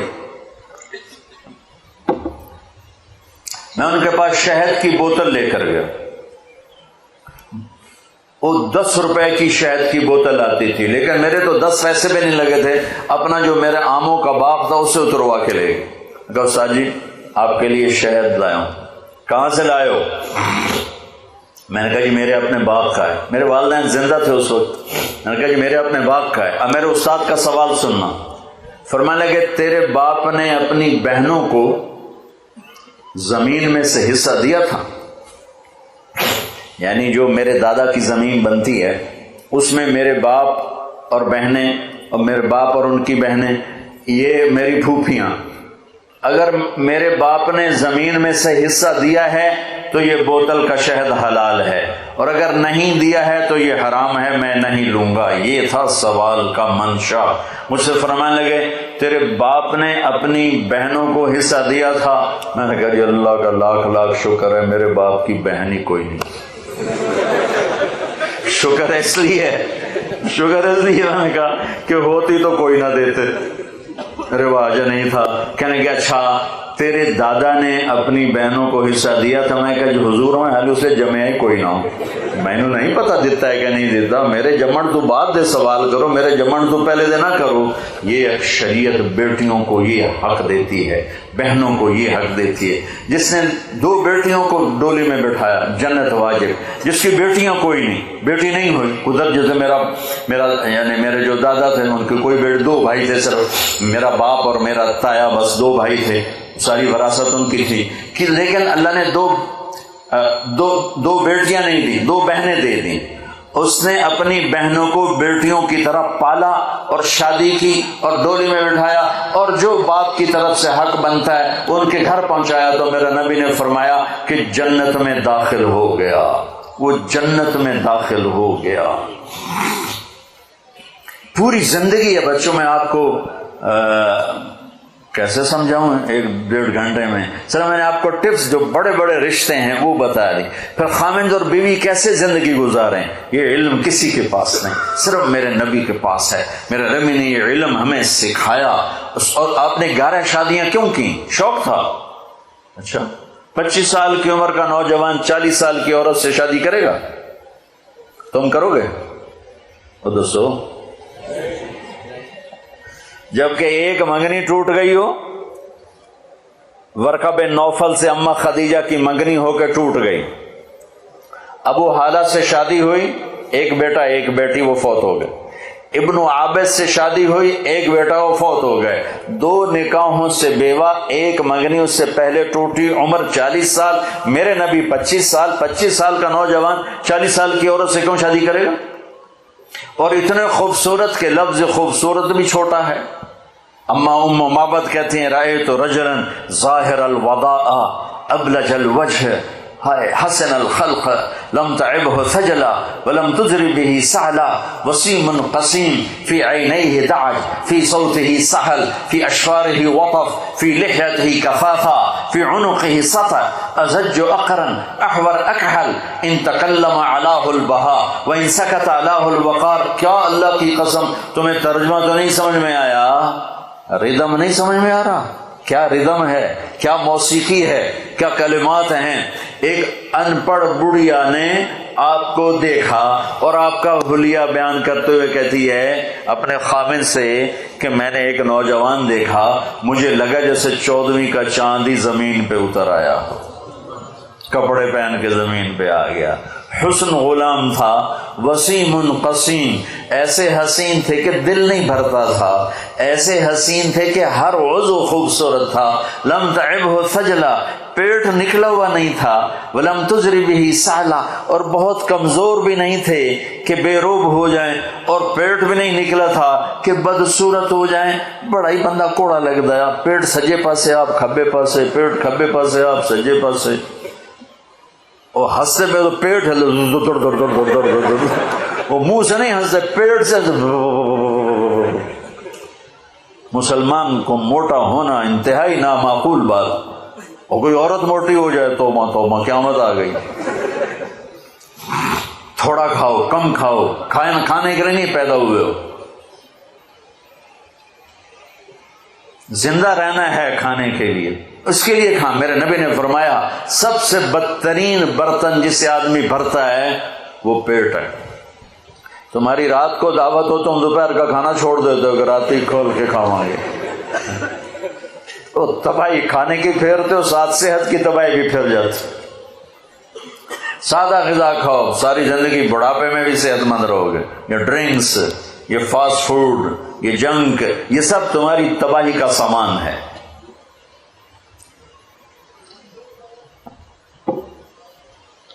میرے نبی نے فرمایا اگر تمہیں کھانے کا بہت شوق ہے تو 1/3 کھانا ڈالو، 1/3 پانی ڈالو اور 1/3 خالی رکھو کہ معدے کو کام کرنے کا موقع ملے. لیکن تم نے تو کھانا ہوتا ہے کہ ایتھے آوے تو تام پتہ لگتا ہے روٹی کھاتی.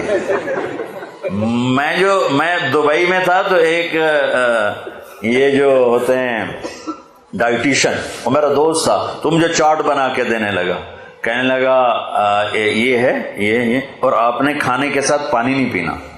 میں نے کہا وہ تو سنت ہے کھانے کے ساتھ پانی پینا. کا وہ مولانا معاف فرمائیں، اصل میں ہمارے مریض وہ ہیں جو یہاں تک کھاتے ہیں، تو جب وہ یہاں تک کھاتے ہیں تو ہم ان کو روکتے ہیں پانی نہیں پینا. لیکن اگر آپ سنت کے مطابق کھاتے ہیں پھر تو پانی ضرور پینا. میں نے کہا اگر میں سنت کے مطابق نہ کھاتا تو میرا پیٹ ایتھے ہوندا، میں تو کرسی تو اگوں پہ ہومڑا ہے، پیٹ میرا میز پہ ہوتا، میں ایتھے ہوندا تو ہن تک میں بس کر گیا ہوندا.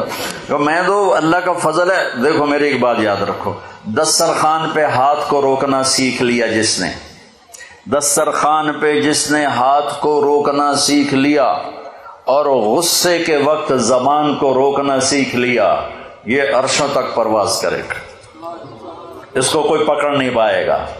آدمی کی قیمت کا پتہ چلتا ہے اس کی صفات سے. دسترخوان پہ ہاتھ پہ قابو ہو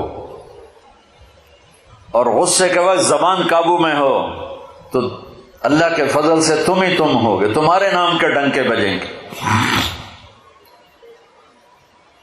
میرے نبی نے 11 شادیاں کی، شوق کی نہیں. میرے نبی نے کہا ما تزوجت وما زوجت الا بوحی من السماء نزل به جبریل.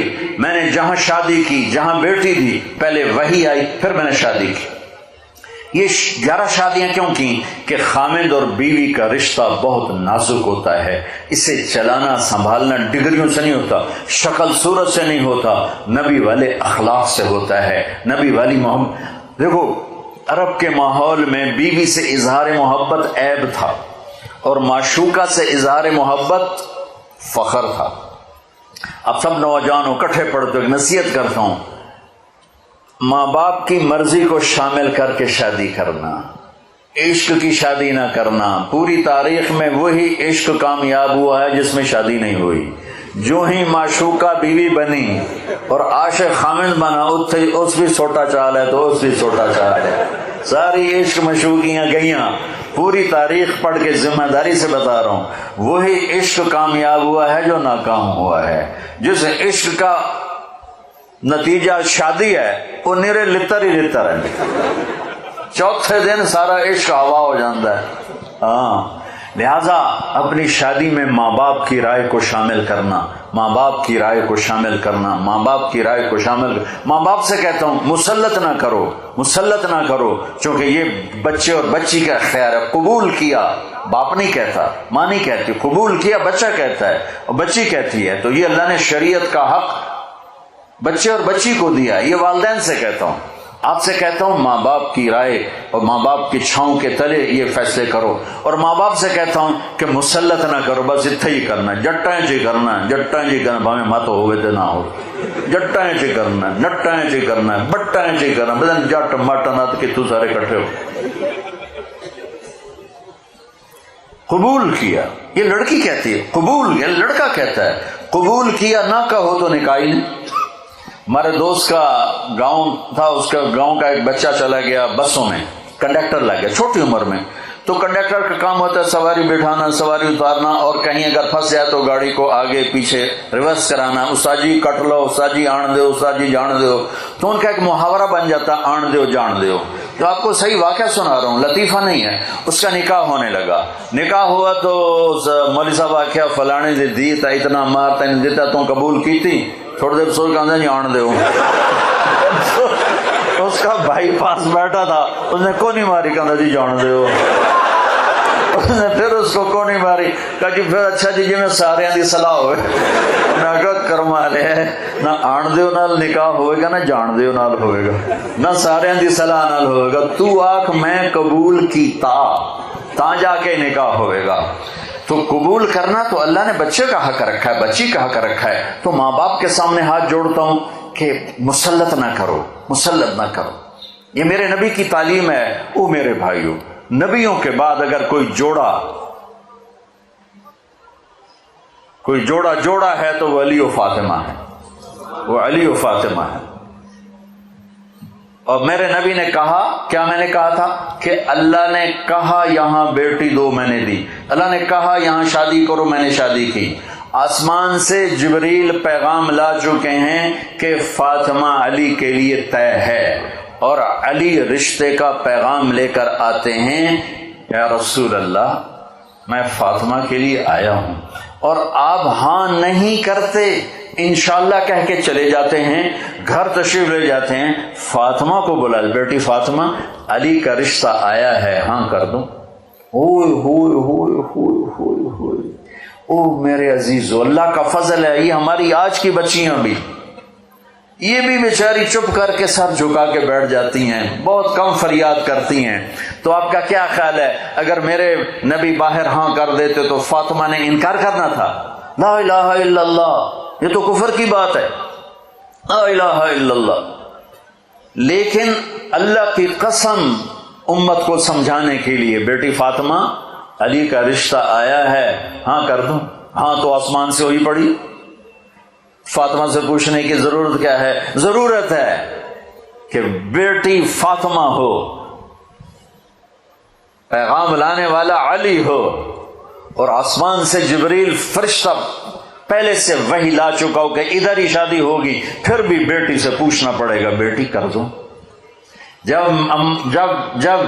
جب جنت کی سردار نے سر جھکایا، خاموشی کا مطلب کنواری بچی کی ہاں ہوتا ہے، یا ہاں دونوں طرح ہے، زیادہ خاموش آپ خاموش ہیں، خاموشی کا مطلب ہے کہ ٹھیک ہے ابا جان، پھر آپ فوراً باہر نکلے، علی لوگوں کو جمع کرو، ایسے مجمع جمع ہو گیا، پھر میرے نبی نے نکاح پڑھایا، سارے مجمع کو کھجور کھلائی، شہد کا پانی پلایا۔ یہ خوبصورت زندگی میرے نبی نے سکھائی ہے، اور میرے نبی نے خاوند اور بیوی کا تعلق سمجھایا۔ عرب کے ماحول میں جیسے میں بتا رہا تھا، عشق معشوقی کے اشعار بھرے پڑے ہیں، تو معشوقہ سے عشق کا اظہار ایک فخر تھا، اور بیوی کے بارے میں کہنا مجھے بیوی سے پیار ہے، یہ ایک عیب تھا۔ یہ عرب کے ماحول میں انتہائی برا سمجھتے تھے کہ کوئی سردار بھرے مجمع میں کہے کہ مجھے بیوی سے پیار، میرے اتنی معشوقیں ہیں، اس پر وہ بڑا فخر کرتا ہے، لیکن بیوی سے پیار، اس پر وہ سارے اس کو لان تان کرتے ہیں۔ اس ماحول میں ایک صحابی آتے ہیں، یا رسول اللہ من احب الناس الی، آپ کو سب سے زیادہ کس سے پیار ہے؟ تو آپ نے اس کے کان میں نہیں کہا، آپ نے زور سے کہا عائشہ سے، عائشہ سے۔ وہ تو ہل گئے، مغلبی ہے کی بنی، یہ تو کھلی مجلس میں بیوی کا نام لے رہے ہیں۔ تو انہوں نے سوال بدلا جلدی سے، نہیں یا رسول اللہ، میرا مطلب ہے کہ یعنی مردوں میں کون پیارا ہے؟ تو آپ نے اس کی رگ پکڑ لی، تو اب آپ نے کہنا تھا ابو بکر، تو آپ نے کہا عائشہ کے عباس، عائشہ کے عباس۔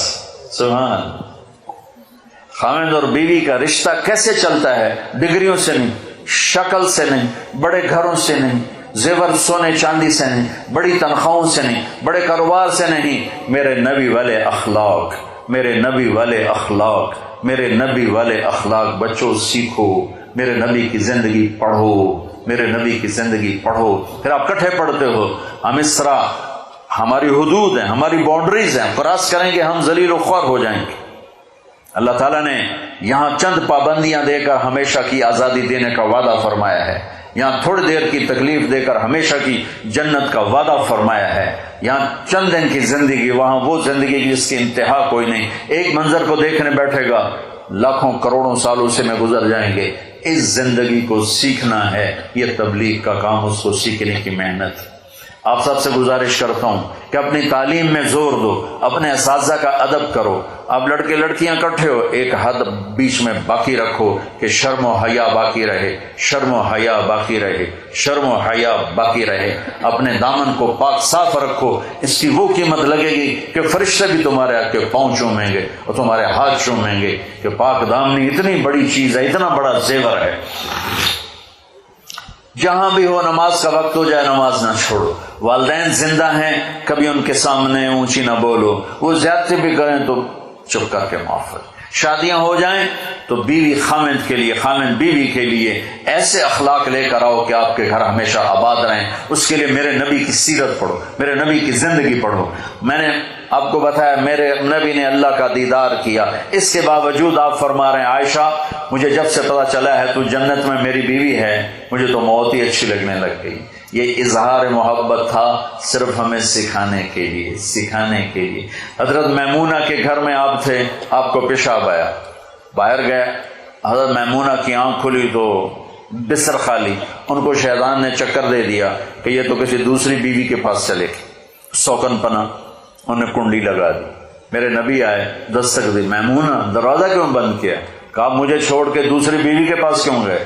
کہنے لگے ارے اللہ کی بندی میں کہاں گیا، میں تو پیشاب کرنے گیا تھا. انی حاقن، مجھے پیشاب آیا تھا بہت زور کا. کہا نہیں پیشاب نہیں ہے، کہیں اور گئے. وہ تھا کہ حضرت عائشہ کے پاس گئے ہوں. تو وہ سوکن پنے میں یہ چلتا تھا، یہ دھڑے تھے، حضرت عائشہ، حضرت حفصہ، حضرت ام سلمہ، حضرت سودا، یہ 4 بیگمات ایک طرف تھیں اور باقی جو 5 تھیں وہ دوسرا دھڑا تھا.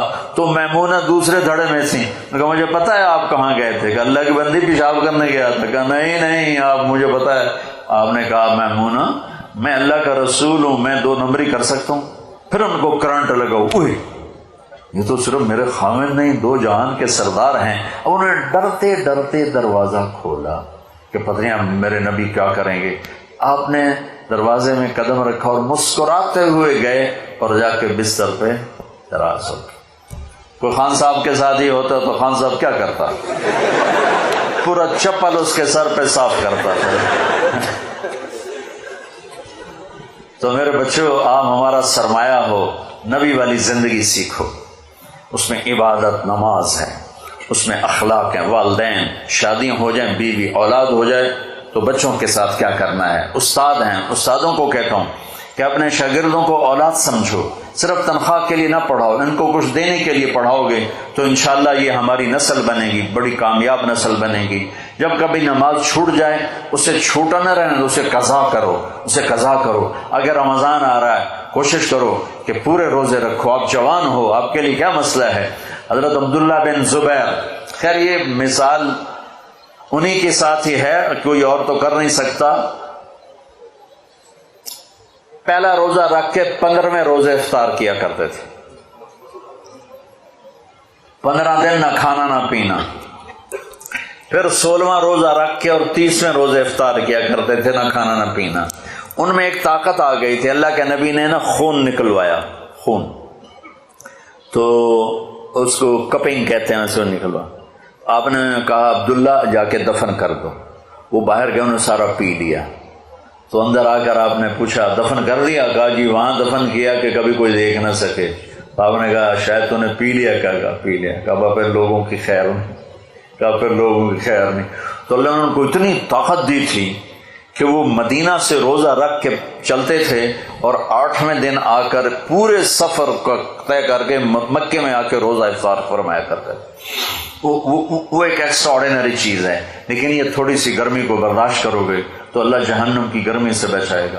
اللہ اپنے ہاتھوں سے شراب، یہاں کے نشوں سے بچو. جنت میں 3 محفلیں ہیں نشے کی. نشہ تو نہیں ہے وہاں، تو نشہ ہے نہیں، مزہ ہے، لذت ہے. ان الابرار یشربون من کاس کان مزاجها کافورا. نیک لوگ شراب کی سرائی اٹھائیں گے اور گلاس میں ڈالیں گے اور پئیں گے. یہ ہے نیچلی کلاس. ایک ہے مڈل کلاس جنت کی. یسقون فیہا کاسا کان مزاجها زنجبیلا. انہیں جنت کے نوکر، جنت کی لڑکیاں، جنت کی حوریں، ان کی اپنی بیویاں گلاس بھر کے پیش کریں گی، یہ پئیں گے، ان کو پلایا جائے گا. ایک اس سے وی آئی پی درجہ ہے، وہ ہے وَسَقَاهُمْ رَبُّهُمْ شَرَابًا طَهُورًا. وہاں اللہ خود انہیں پلا رہا ہوگا، پلانے والا اللہ ہوگا. سبحان.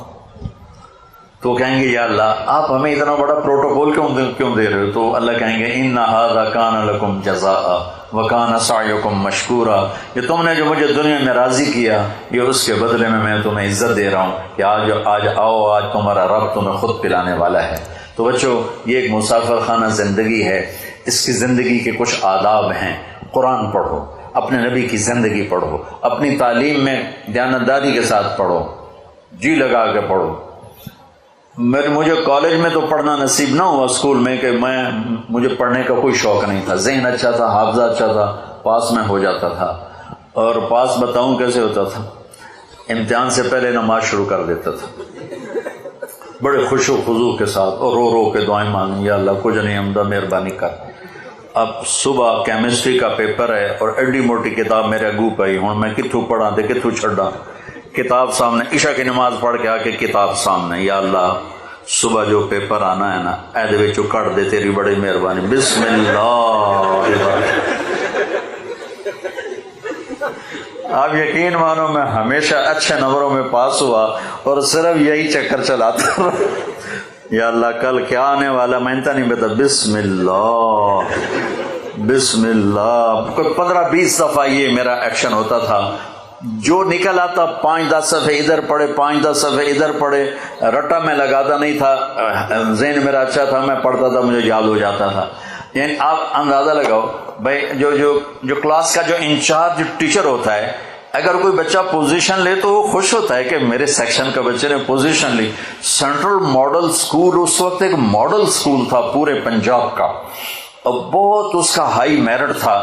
2 سکول معیاری تھے اس وقت، ایک سینٹ اینتھنی اور ایک سینٹرل ماڈل. اس میں 8ویں کلاس میں سکول میں سیکنڈ آیا. ٹھیک ہے، اب میرے ٹیچر کو تو پتہ ہے میں تو پڑھتا ہی نہیں ہوں. اور وہ خوش ہونے کی بجائے کہ مجھے پیش کرتا، بھائی ماشاءاللہ ہمارا بچہ پورے سکول میں سیکنڈ آیا، مجھے بلا کے یہاں سے کان مروڑا. اور تو پڑھتا تو ہے نہیں، تو سیکنڈ کیوں آیا ہے؟ تو نقل ماری ہے؟ میں کہ استاد جی نہیں، بسم اللہ پڑھی. تو تم ایسے پڑھائی نہ کرو، پڑھائی کے ساتھ انصاف کرو اور اپنے ٹیچرز کا ادب کرو. اللہ سے علم مانگا کرو. علم بہت بڑی دولت ہے. پیسے تو ہر کس و ناکس کے پاس ہیں، علم ہر ایک کے پاس نہیں ہے. چاہے وہ دین کا ہے چاہے وہ دنیا کا ہے، وہ قابل عزت ہے، قابل احترام ہے. اپنی قوم کو اگر عزت کے معیار پر لانا چاہتے ہو تو ایک تقوی اختیار کرو، ایک اپنے علم میں جان لگاؤ، تاکہ تم ریسرچر بنو، ڈگری والے نہ بنو کہ تم تنخواہ لگ جاوے تو نوکری لگ جاوے. ایسا نہ ہو، بلکہ تمہارے اندر علم کا جذبہ اٹھے. اور اس سارے مجمع میں آپ سارے یہ بچیاں بیٹھی، آپ بیٹھے ہو، اب سارے نوجوانوں کو آپس میں کھٹبٹ بھی ہوگی، ٹھاٹھیا بھی ہوگا. اگر کسی سے نہیں بولتے ہو تو میں ہاتھ جوڑتا ہوں، ہاتھ جوڑتا ہوں، اٹھ کے صلح کر لینا، اٹھ کے گلے لگ جانا. اللہ کو پسند نہیں 2 مسلمان آپس میں لڑے ہوئے ہوں. اللہ کو پسند نہیں 2 مرد 2 عورتیں، 2 بچیاں 2 بچے آپس میں وہ نفرت کرتے ہوں. یہ اللہ کو پسند نہیں ہے. تو یہ میں تمہارے سامنے ہاتھ جوڑتا ہوں، ان بچیوں کے سامنے بھی ہاتھ جوڑتا ہوں. کسی سے لڑے ہو تو صلح کر لینا، معاف کر دینا. اللہ معافی کو پسند کرتا ہے. تم بھی معاف کرو گے، اللہ تمہیں معاف کرے گا. اور چھٹیوں میں آپ سے کہہ رہا ہوں، آپ موقع ملے تو تبلیغ میں وقت دینا، انشاءاللہ آپ کو بہت نفع ہوگا. نیت کر دو سارے بھائی، درود شریف پڑھو. اللہم لک الحمد کما انت اہلہ وصلی علی محمد کما انت اہلہ وفعل بنا ما انت اہلہ انک اہل التقوی و اہل المغفرہ. یا اللہ یہ ہمارا سرمایہ زندگی ہے، یا اللہ یہ ہمارا سرمایہ زندگی ہے. یا اللہ انہیں تو تقوی نصیب فرما، نیکی نصیب فرما. اس ادارے کو میں نے جو کچھ سنا ہے، بہت عالی شان علمی ادارہ ہے.